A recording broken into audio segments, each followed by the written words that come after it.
अवतार मेहर बाबा की जय। अवतार मेहर बाबा की जय। పోయిన వారం మనం ఎక్కడ ఆపామో అక్కడ ఒకసారి ముచ్చరించుకొని ఈ వారం కథలోనికి వెళదాం. అది 1921వ సంవత్సరము. బాబా పూనా నగరంలో కస్బాపేట అనే ప్రాంతంలో కళ్ళు అంగడి నడుపుతూ ఉండేవాడు. అతని దగ్గర బెహరంజీ అనేటువంటి వాడు భాగస్వామిగా ఉంటూ ఉండేవాడు. ఉపాసని పంపించినటువంటి గుస్తాజ్జీ అనేవాడు కూడా కొత్తగా మేర్వాన్ యొక్క పరిధిలో చేరాడు. అప్పుడప్పుడే మేర్వాన్ను మెహర్ బాబా అని కూడా పిలవడం ప్రారంభించాడు. ఆ ముచ్చట్లు మనం చదువుకున్నాం. ముఖ్యంగా అబ్దుల్ ఘనీ అనేటువంటి చిన్ననాటి స్నేహితుడు, చిన్నప్పుడు స్కూల్లోనూ హై స్కూల్లోనూ దక్కన్ కాలేజీలోనూ కూడా సహాధ్యాయిగా ఉండేవాడు.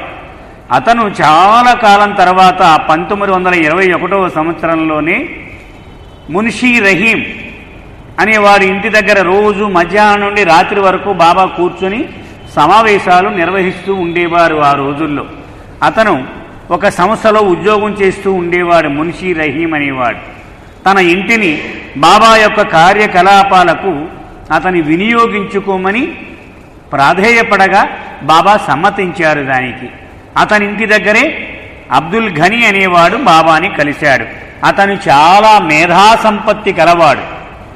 అందుచేత ఆ రోజుల్లో పరిపాలించేటువంటి బ్రిటిష్ వారు అతని తెలివితేటలకు ముగ్ధులై చిన్న చిన్న తగాదాలను తీర్చడానికి మున్సిఫ్ మెజిస్ట్రేట్గా అతనికి అర్హత ఇచ్చారు. అందుచేత అతని పేరు డాక్టర్ అబ్దుల్ ఘనీ మున్సిఫ్ అయింది. డాక్టర్ ఎందుకంటే హోమియో విద్యను అభ్యసించాడు, అందుకని అతను డాక్టర్ అబ్దుల్ ఘనీ మున్సిఫ్. బాబా అతని తెలివితేటలకు అనుగుణంగా బిగ్ హెడ్ అని పిలిచేవారంటే పెద్ద తలకాయవాడా అని అతన్ని బాబా పిలుస్తూ ఉండేవారు. ఇలా చూపించేవారు అతని సౌజ్ఞ. ఈడా పెద్ద తలకాయవాడు ఎక్కడున్నాడు అని అడిగేవారు. అక్కడి వరకు మనం పోయిన వారం చదువుకున్నాం. ఈ వారం కథలోనికి వద్దాం. 1921వ సంవత్సరము అవతార్ మెహర్ బాబా యొక్క జీవితంలో అతి ప్రధానమైనదిగా చెప్పవచ్చు. ఆయన అవతార జీవితంలో ప్రముఖమైన పాత్రలు పోషించినటువంటి అనేక మంది ఆ సంవత్సరంలోనే బాబా పరిధిలోనికి రావడం జరిగింది. ముఖ్యంగా రంజు అబ్దుల్లా అనేటువంటి వాడి పేరు కూడా చెప్పుకోవచ్చు. అతను లేకపోతే ఇలాగ 6000 పేజీలు లార్డ్ మెహర్ గ్రంథమే అసలు వచ్చేది కాదు. అంత ముఖ్యమైనటువంటి పాత్ర పోషించాడు. అతను ఒక మహమ్మదీయ కుటుంబంలో జన్మించాడు. రంజాన్ మాసంలో పుట్టాడు అతను. అందుకని అతని పేరు రంజు అని అది ప్రచారంలోకి వచ్చింది. అసలు అతని పేరు అబ్దుల్ కరీం అబ్దుల్లా, కానీ రంజాన్ మాసంలో పుట్టాడు కాబట్టి రంజు అది సార్థక నామధేయం అయిపోయింది. అతను కూడా ఈ మున్షీ రహీం ఇంట్లో బాబా సమావేశం నిర్వహిస్తున్నప్పుడే చూశాడు తొలిసారిగా. ఎందుకని ఆ మున్షీ రహీం అనేవాడు మహమ్మదీయులందరినీ ప్రోగు చేసి బాబా గురించి చెబుతూ ఉండేవాడు. అలా ఒక మహమ్మదీయుల సమావేశంలో ఇతనికి కూడా ఆహ్వానం వస్తే వెళ్ళాడు. అక్కడ బాబాను చూసి ఎవరితను, ఎంత అద్భుతమైన ఆకర్షణ కలిగి ఉన్నాడు, ఇతని విషయమేదో కూలంకషంగా తెలుసుకోవాలి అని ఉత్సాహం ఏర్పడి తరచూ బాబా సన్నిధానంలో కూర్చోడానికి ఉబిళ్ళూరుతూ ఉండేవాడు. అలాగా అబ్దుల్లా అనేవాడు బాబా జీవితంలోకి వచ్చాడు. మీకు రంజు డైరీస్ అనేటువంటి ఒక పుస్తకం ఉంది. మరి మీలో ఎంతమంది చూశారో నాకు తెలియదు. రంజు అబ్దుల్లా బాబా ఆదేశం మేరకు అతను రికార్డ్ చేసినటువంటి వివరాలన్నీ కలిపి రంజు డైరీస్ అనే పుస్తక రూపంలో వచ్చింది. ముఖ్యంగా మనం ప్రేమాస్త్రం కథలు చెప్పుకుంటూ ఉన్నాం. ఇవన్నీ ఏ రోజుకు ఆ రోజు రంజు అబ్దుల్లా రాసిన డైరీల ఆధారంగానే అందుబాటులోకి వచ్చింది. బాబా పిలిచేవారు. ఒక కుర్రవాడు అనుభవం పూర్తవగానే వీడి జీవితం రాయు, ఎక్కడ ఒక్క నిమిషం కూడా మిస్ అవ్వకుండా రికార్డ్ చేయనేవారు. వెంటనే రికార్డ్ చేసి పెడుతూ ఉండేవాడు. అలాగే మరొక 2 పార్సీ సోదరీమణులు, అక్కా చెల్లెళ్ళు, వాళ్ళు కూడా బాబా యొక్క పరిధిలోకి రావడం ఆ సంవత్సరంలోనే జరిగింది. వాళ్ళిద్దరూ ఫ్రీని, దౌలత్, వీళ్ళిద్దరు. ఫ్రీని అంటే ఫ్రీని అనే పేరు చాలా ఎక్కువగా మనం వింటూ ఉన్నాం. మనము సుబ్బారావు లేకపోతే సత్యవతి గారు ఇలాంటి పేర్లు వీధికి ఒకడు ఉంటాడు. అలాగే పార్సీలలో కూడా ఈ ఫ్రీని, రుస్తం, ఈ పేర్లు ఫిరోజా, ఇవి చాలా ఎక్కువ మందికి ఉంటూ ఉంటాయి పేర్లు. కన్ఫ్యూజ్ కాకూడదు మనం. ఇక్కడ ఈ ఫ్రీని, దౌలత్ అనేటువంటి ఇద్దరు. జహంగీర్ ఆ కుటుంబానికి చెందినటువంటి వాళ్ళు వీళ్ళిద్దరు కూడా. ఇందులో ఈ ఫ్రీని అనే ఆవిడ తరచూ ఉపాసనీ మహారాజు దగ్గరికి వెళుతూ ఉండేది. అక్కడ ఈ మేర్వాన్ అనే కుర్రాన్ని చూస్తూ ఉండేది. ఏమిటి ఉపాసని ఎంత విలువిస్తున్నాడు ఈ అబ్బాయికి అని కొంచెం శ్రద్ధ ఎక్కువ చూపెట్టి ఆశ్చర్యపోతూ ఉండేది. అతని పరిస్థితి ఏమిటి, అతనిలో ఏదో ఉంది, మామూలు మానవుడు కాదు అని అతను దృఢంగా విశ్వసించింది ఆవిడ. అలాగే సదాశివ్ పటేల్ ఉంటూ ఉండేవాడు కదండి, బాబాకి మిత్రుడు. అతని ఇంటికి ఒకసారి వెళ్ళినప్పుడు తన చెల్లెలు దౌలత్మాయిని కూడా తీసుకువెళ్ళి అతన్ని చూపించింది. ఇదిగో అని. అక్కడ అలాగా ఆ దౌలత్మాయి తొలిసారిగా బాబాని చూడడం జరిగింది. తర్వాత ఈ స్త్రీలిద్దరూ బాబా యొక్క అవతార జీవితంలో విశేషమైనటువంటి పాత్ర పోషించిన వారు. ఆమెకు ఇద్దరు కూతుళ్ళు ఉండేవారు. ఒక కూతురు పేరు ఫిరోజా, పెద్ద ఆమె. రెండవ ఆమె పేరు మెహ్రా. ఆమె కూతుర్లు ఇద్దరు కూడా దౌలత్మాయి కూతుళ్ళు. మనకి మెహ్రా తెలుసు, బాబా యొక్క అవతార జీవితంలో అతి ప్రధానమైనటువంటి శిష్యురాలిగా సేవలను అందించింది ఆవిడ. పెద్ద కూతురు పేరు ఫిరోజా, కానీ బాబా ఆవిడ పేరు మార్చేశారు, ఫ్రీని అని మార్చేశారు. అందుచేత మనం పుస్తకాల్లో చదువుతూ ఉన్నప్పుడు బాబా అక్క ఫ్రీని అనే చదువుకుంటాం. ఇదేమిటా ఫిరోజా అంటున్నారు అని అనుమానం రావడం సహజం. కానీ బాబా మార్చేస్తూ ఉండేవారు పేర్లు. వీళ్ళ వివాహం కూడా బాబాయే దగ్గరుండి చేశారు. ఈ పెద్ద ఆవిడ వివాహము, ఆ ఫ్రీని అనేటువంటి ఆవిడ వివాహం తర్వాత రోజుల్లో మనం చదువుకుంటాం. ఆవిడ బాబాను కలవగానే సదాశివ్ పటేల్ ఇంట్లో కలిసింది కదండి. బాబా అన్నారు, అమ్మ నువ్వేదో నన్ను అడగాలి అనుకుంటూ ఉన్నావు, సంశయించకు, అడుగు అన్నారు. ఏమి లేదు అంది. మళ్ళీ బాబా రెట్టించారు, పర్వాలేదు అడుగు, ఏదో అడగాలని ఉంది నీకు అన్నారు. నెమ్మదిగా చెప్పింది, నా పెద్ద కూతురు ఫిరోజాకు తీవ్రమైన అనారోగ్యం, తగ్గటం లేదు, అది ఆందోళనకు గురి చేస్తూ ఉంది నన్ను, అదే అడుగుదామని అనుకున్నాను. మరేం ప్రమాదం లేదు. మనందరికీ అంటే పార్సీలను దృష్టిలో పెట్టుకుని చెప్తున్నారు. మన పార్సీలకు ఆరాధ్య స్థలమైన ఉద్వాడ ఉంది కదా, నిన్ననే మనం క్విజ్లో కూడా మనం దాని గురించి తెలుసుకున్నాం. సాక్షాత్తు జొరాస్టర్ చేతుల మీదుగా వెలిగించబడినటువంటి దివ్య అగ్ని జ్వాల అక్కడ మండుతూ ఉంది కొన్ని వేల సంవత్సరాలుగా. అందుకని అది పార్సీలకు అతి ముఖ్యమైనటువంటి పుణ్యక్షేత్రంగా మారింది. అక్కడకు వెళ్ళు, అంతా సజావుగా నయమవుతుంది అన్నారు. ఇంకా ఏదో ఉంది అడగాలని, అడుగు మళ్ళీ అడిగారు. అప్పుడంది, మా బంధువుల అమ్మాయి 40 ఏళ్ల వయసు, పెళ్లి కాల, అది కూడా కొంచెం మా అందరికీ ఆందోళన కలిగిస్తోంది, ఆవిడను కూడా ఉద్వాడ తీసుకువెళ్ళండి అన్నారు బాబా. బాబా మాటలకు విధేయురాలిగా ఉండి ఆ పెద్ద కూతుర్ని అలాగే ఈ పెళ్లి కానటువంటి ఆ రెండవ అమ్మాయిని తీసుకొని వెళ్ళింది ఆవిడ. ఇద్దరికీ పూర్తిగా అనుకున్నవన్నీ జరిగిపోయినంటే పెద్ద ఆవిడికి ఆరోగ్యం సమకూరింది, రెండవ ఆవిడికి వెంటనే వివాహం కూడా అయిపోయింది. దానితో బాబా మీద విశ్వాసం, నమ్మకం బాగా కుదిరింది. బాబా ఒకసారి ఇలా చెప్పారు, ఆధ్యాత్మిక ముముక్షువులకు 3 దశలుంటాయి వాడి ప్రయాణంలో. మొట్టమొదటి దశ చాలా హుషారుగా ఉంటుంది. వాడు చెప్తూ ఉంటాడు, అలాంటి వాళ్ళే మన కథలు చెప్తూ ఉంటారు సెంటర్కి వచ్చి. బస్సు కోసం వెయిట్ చేస్తున్నానని బస్సు రాలేదు, బాబా బాబా బాబా అన్నాను, టక్మని బస్సు వచ్చి నా ముందే ఆగింది, వెంటనే దానిలో ఎక్కి వచ్చేసానంటాడు. అది మొట్టమొదటి దశ. పిల్లాడు స్కూల్కి వెళ్ళడానికి మొట్టమొదటి రోజుల్లో పేచీ పెడుతూ ఉంటే తల్లి ఒక చాక్లెట్ ఇస్తుంది, ఒరే చాక్లెట్ ఇస్తా స్కూల్కి వెళితే అని. వెంటనే ఆ చాక్లెట్ కోసం వాడు ఏడుపు మాని స్కూల్కి వెళ్ళిపోతూ ఉంటాడు. కానీ రెండవ దశలోకి వచ్చేప్పటికీ చితక్కొడుతూ ఉంటాడు. చాలు చాలిక, నీవు ఆల్రెడీ ఆధ్యాత్మిక మార్గంలోకి వచ్చావు కాబట్టి నీవు కష్టపడాల్సిందే, ఇక నో మారాం గారాం అని రెండు తగిలించి మరీ పంపిస్తూ ఉంటాడు. మూడవ దశలోకి వచ్చేటప్పటికి ముముక్షువు పరిపక్వతను సాధిస్తాడు. కష్టమైన సుఖమైన తండ్రి ఇచ్ఛ అని స్వీకరించగలుగుతాడు. ఆ మూడవ దశలో పడిన వాళ్ళ ఆనందం వేరేగా ఉంటుంది. వాడి జీవితము రూపురేఖలు మారిపోతాయి. జీవితంలో జరిగే ప్రతి సంఘటన వెనుక భగవంతుని అదృశ్య హస్తాన్ని స్పష్టంగా ఆ మూడవ దశలో ఉన్నవాడు చూడగలుగుతూ ఉంటాడు. నా తండ్రి చేసిందే కదా, సరే కానీ అని వాడు స్వీకరిస్తాడు. ఓకే, కష్టమే అయినా ఆయన చేసింది. అలాగూ మొట్టమొదటి దశలో అన్నీ చాలా హుషారుగా నడుస్తూ ఉంటాయి. అందుచేత వాళ్ళు కోరికలు ఆయనే అడగండి అడగండి అన్నాడు, తీర్చాడు కూడా.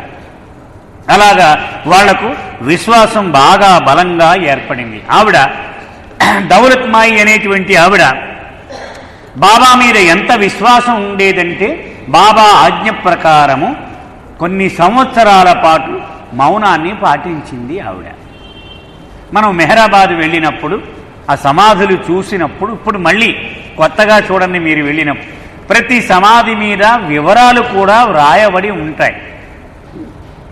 అవి జాగ్రత్తగా మనం చూస్తే ఇవన్నీ మరిచిపోమని.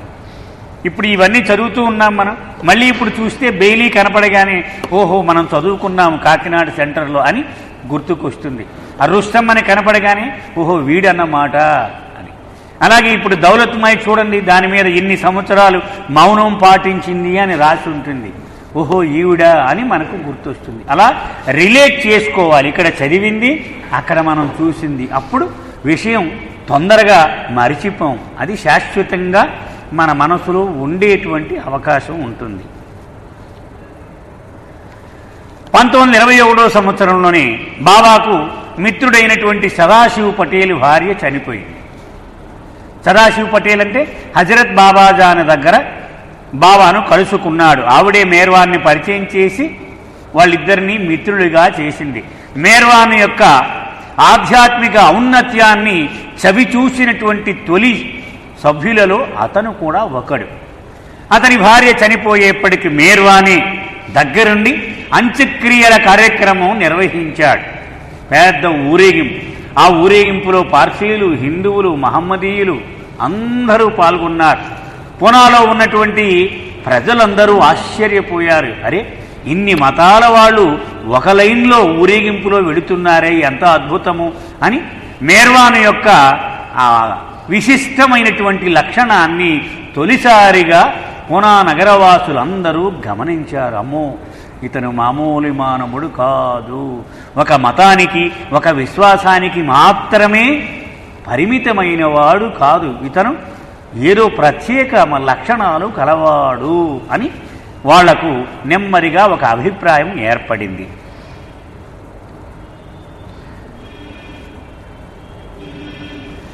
డాక్టర్ అబ్దుల్ గని ఆ రోజుల్లో బొంబాయిలో హోమియో చికిత్సాలయం నిర్వహిస్తూ ఉండేవాడు. మనం చదువుకున్నాం పోయిన వారాల్లో. మధ్యలో ఖాళీ చేసుకొని బాబా దగ్గరకు వచ్చేవాడు. రాగానే బాబా అన్నారు, ఏమో బాగా నడుస్తోందా నీ హాస్పిటల్లో అని అడిగాడు. బాగానే నడుస్తోంది బాబా, కానీ ఒక పెద్ద చిక్కు ఉంది నాకు అన్నాడు. ఏమిటి? ఈ మందులన్నీ అప్పుడు భారతదేశంలో లేవు, హోమియో మందులు చేసే కంపెనీలు. ఇప్పుడు అవన్నీ కలకత్తాలోనూ అక్కడ వచ్చాయి, కానీ అప్పుడు ఆ రోజుల్లో లేవు. అన్నీ అమెరికా నుంచి, జర్మనీ నుంచి, ఫ్రాన్స్ నుంచి వచ్చేవి. అమెరికా నుంచి మందులు రావాలి బాబా, అవి రాలేదు, చాలా ఇబ్బంది అయిపోతుంది నాకు. అంటే పేషెంట్ రాగానే మందులు లేవని చెప్పాల్సి వస్తుంది, చాలా ఇబ్బందిగా ఉంది అన్నాడు. బాబా అన్నారు, మళ్ళీ రాయి, ఈసారి నువ్వు ఉత్తరాన్ని టైప్ చేసి కవర్ మీద అడ్రస్ మాత్రం నేనే రాస్తాను, నువ్వు రాయకు, ఆ కవర్ తీసుకురా అన్నాడు. అబ్బో, 2 ఏళ్ల బట్టి నాకు ఇదే పని, లెటర్లు రాయడము రాకపోవడము, నువ్వేదో వింతగా చెబుతూ ఉన్నావు అన్నాడు. నేను చెప్పింది చెయ్యు అన్నాడు. ఆశ్చర్యపోయాడు. ఏమిటి ఇలా చెప్తున్నాడు అంటే, ఆయన అడ్రస్ రాస్తే వచ్చేస్తుందా? అని కొంచెం ఆశ్చర్యపోయాడు. మళ్ళీ బాబా చెప్పారు, నేను అడ్రస్ కనుక రాసి పోస్ట్ చేస్తే మళ్ళీ నేను ఎప్పుడైతే నీ హాస్పిటల్లో అడుగు పెడతానో ఆ రోజునే మందులు కూడా వచ్చి చేరతాయి, గ్యారంటీ అన్నాడు. సరే చూద్దాంలే అని, ఎందుకంటే అప్పటికే కొంత అనుభవం అయింది. ఇలాగే ఛాలెంజ్ చేసి సవాలు చేసి ఓడిపోయాడు మేర్వాన్ దగ్గర. అందుచేత ఓకే నువ్వు చెప్పినట్టే చేస్తాను అన్నాడు అని ఆ ఉత్తరం రాసి టైప్ చేయించి ఆ కవర్ పట్టుకొని ఇదిగోనయ్యా నువ్వు చెప్పినట్టు అడ్రస్ నువ్వే రాయి అన్నాడు. సరే రాసి పోస్ట్ చేశాడు. తర్వాత కొద్ది రోజులకి మిత్రులను వెంటబెట్టుకొని ఈ సదాశివును మెహరంజీని వెంటబెట్టుకొని బొంబాయి వెళ్ళాడు. చూసొద్దాం రండి వాడి డిస్పెన్సరీ ఎలా ఉందో అన్నాడు. ఇతను కూడా బాబాతో పాటే గని కూడా వెళ్ళాడు. తాళం వేసి ఉంది, మరి కూడా ఉంది వాడి తాళం. ఆ తాళం తీసేప్పటికీ అక్కడ పెద్ద పార్సెల్ వచ్చినటువంటి రసీదు పడి ఉంది. అయ్యా అదిగో పార్సెల్ మీరు విడిపించుకోండి, ఇది రసీదు అని ఉంది. ఆ నిర్ఘాంతపోయాడు అబ్దుల్ ఘనీ. అమ్మో నా ఫ్రెండ్ మామూలు వాడు కాదు, నిజమే అతను చెప్పింది. అంటే ఏ రోజు నేను నీ హాస్పిటల్కు వస్తానో అదే రోజు మందులు చేరతాయి అని చెప్పాడు. వెంటనే వెళ్ళి మందులు తెచ్చి ఆసుపత్రిలో పెట్టుకున్నాడు. అంటే అతనికి బాబా మీద దృఢ విశ్వాసం ఏర్పడడానికి ఇలా అనేకమైనటువంటి చిన్న చిన్న సంఘటనలు బాబా ప్రతివాడి జీవితంలోనూ కలిగేలా చేస్తూ ఉంటాడు. ఎందుకని? లేకపోతే వీడు నమ్మడు. మన కోసము ఆయనకు చెయ్యాల్సిన అగత్యము లేదు, కానీ మన కోసము చేస్తూ ఉంటాడు. బాబా అవతార పురుషుడి యొక్క విశ్వాసంలో మనం చేసే ప్రయాణంలో ఏర్పడే మహిమలకు, బాహ్యంగా ప్రపంచంలో మిగిలినటువంటి గురువులు చేసే మహిమలకు ఎంతో తేడా ఉంది అని చెప్పారు బాబా.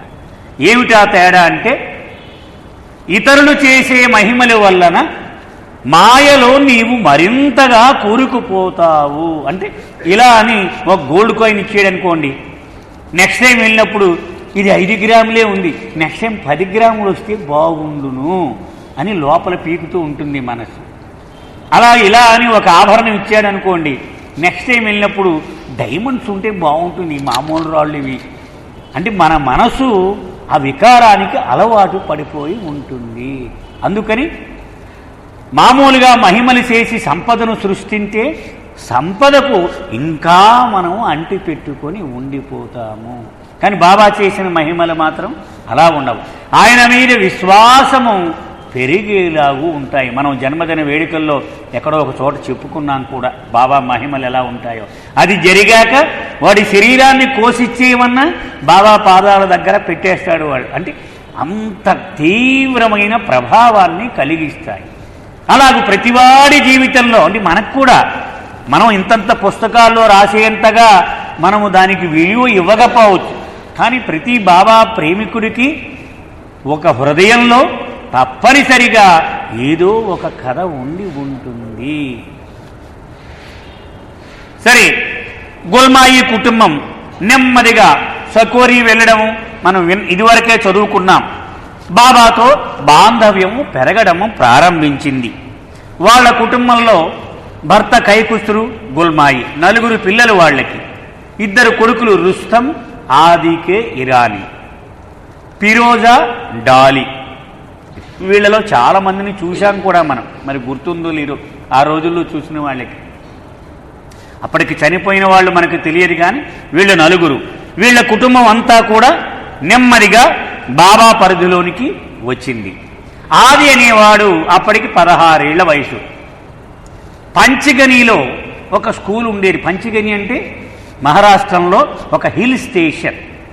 సిమ్లా, అరకు వ్యాలీ, ఇవి ఊటీ, ఇవి ఎలాగో కొండ పరిస్థితుల్లో ఉంటుంది. అదంతా కూడా పర్వత ప్రాంతం అది.